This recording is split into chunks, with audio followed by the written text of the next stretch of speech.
Ce film, c'est un film qui est un film politique, puisque Samir Ramdani, le réalisateur, parle du massacre qui a eu lieu en 1961, donc lors de manifestations. Mais en fait, comme il a envie de s'adresser à un large public, il utilise le film fantastique, le film de genre, le film polar aussi, puisque c'est un film qui est à la fois polar et fantastique. Et pour lui, c'était très important d'utiliser les codes esthétiques de ce cinéma. Donc on est effectivement dans une image qui est très contrastée, qui utilise beaucoup de contre-jour, qui est très stylisée. On est complètement à l'opposé d'une image dite naturaliste. Ce qui était rigolo dans ce film, c'est qu'effectivement, ce n'était pas un gros budget, et pourtant c'est un film fantastique, donc il fallait quand même des effets qui soient marquants. Et on a utilisé des procédés qui sont vieux comme le cinéma, c'est-à-dire des choses assez simples finalement, mais qui marchent assez bien. Et ce moment-là, effectivement, c'est le moment de bascule où on passe dans le fantastique. C'est-à-dire qu'on est dans une scène de jour et subitement, on bascule dans une scène de nuit. Et pour faire ce petit trucage, on a utilisé vraiment quelque chose de très artisanal, c'est-à-dire qu'on a les comédiens ont joué la séquence, ils ont figé leurs mouvements. On a pris un transparent qu'on a collé sur le moniteur de contrôle du tournage et on a dessiné on a tout simplement dessiné la position de tous les comédiens. On est allé manger, on est revenu une fois que la nuit était là et on a replacé les comédiens et repris la séquence. Donc c'est des trucages qui datent de Méliès, hein. C'est toujours amusant d'utiliser des procédés simples plutôt que des effets spéciaux coûteux en post-prod. Et bien sur ce film, j'ai fait donc le cadre, j'étais derrière la caméra et je faisais aussi l'éclairage des décors et des comédiens. Donc j'étais pas toute seule pour faire ce travail, on est toute une équipe en fait. Là en l'occurrence on était 6 personnes, c'est le nombre habituel de techniciens en image, c'est-à-dire qu'il y a des électros qui s'occupent de l'éclairage, des assistants caméra qui s'occupent des réglages caméra et des optiques, et enfin des machinaux qui font les travelling et qui s'occupent de tout le matériel de machinerie. Les décors principaux étaient l'entité, qui était cette forme qui est au milieu de la grande pièce, et la salle de magie, qui est une salle attenante à la salle de boxe. Voilà. Première action que fait l'actrice, c'est de verser de l'étain, donc il y a l'étain fondu, donc cette espèce de vapeur qui sort. Et à l'intérieur, donc il y a eu un cut, c'est un faux raccord, c'est un paysage qui a été modelé en plâtre. Il faut dire que Samir, c'est quelqu'un qui vient de l'art contemporain et qui est quelqu'un qui a l'habitude de travailler beaucoup seul et de bidouiller. Donc il a vraiment, pour lui c'est important cette patte artisanale de bricolage.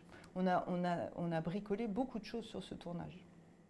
L'entité, en gros, moi j'avais fait une proposition que l'entité elle soit accrochée, donc qu'elle soit accrochée, donc elle soit autonome. Et c'est surtout qu'on puisse, comme elle était accrochée, que c'était un prolongement de l'architecture des usines, donc elle devait syncrétiser un peu tout ça, toute cette matière des travailleurs, et donc de cette matière bleue qu'on retrouve, donc, qui dégouline de cette entité.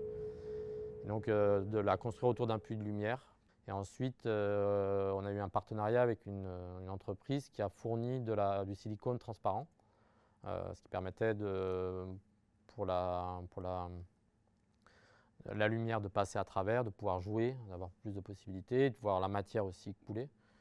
Et donc j'ai fait une espèce de grosse maquette en carton soutenu, et dans lequel j'ai mis un film plastique et j'ai fait couler tout le silicone autour, qui a commencé à dégringoler et qui a pris la forme du plastique en fait, et de l'appui. Voilà, c'est comme un moule, un gros moule bricolé.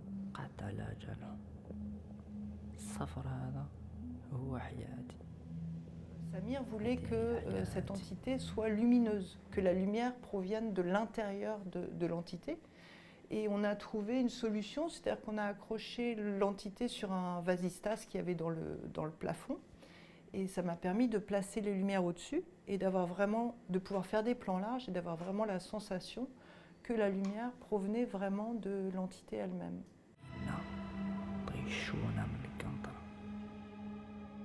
Dans le film, il y a plusieurs moments où il y a un rêve avec des images qui reviennent régulièrement d'un homme qui tombe. Cet homme, c'est un danseur et comme on n'avait pas beaucoup de moyens, il fallait être vraiment système D. Donc on était dans une cage d'escalier. On a mis du borgnole. Borgnole, c'est un tissu noir opaque. On a mis du borgnole tout autour et on a mis un trampoline. Et l'homme sautait sur le trampoline et essayait de faire des figures. Et donc on a tourné d'en haut, on a tourné d'en bas, on a mis plusieurs caméras un peu partout et on a fait ces plans de cette manière-là. Et je trouve que cette image visuellement est intéressante aussi de cet homme qui n'arrête pas de chuter depuis cette chute, donc, puisque des hommes ont été jetés dans la Seine. Et cette image, je la trouve quand même très belle de cette chute qui n'en finit plus, comme quelque chose qui ne se répare pas. Donc je trouve que c'est à la fois beau esthétiquement et aussi beau symboliquement.